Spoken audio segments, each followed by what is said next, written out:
Assalamu alaikum, Sheikh. Wa alaikum salam wa rahmatullah. Sheikh, in our subcontinent, people always use the word Hazrat, like Hazrat Muhammad sallallahu alaihi wasallam or Hazrat Aisha, Hazrat Umar.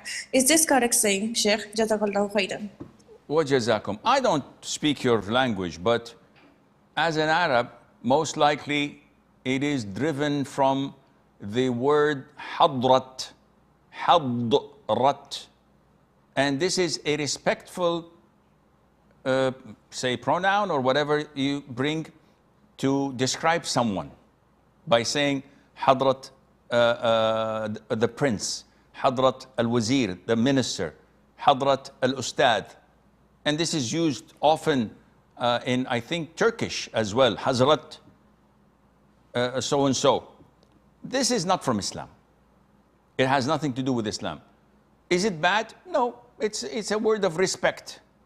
So there is no problem in saying it. I wouldn't do it, but if someone does it, I have no problem with that.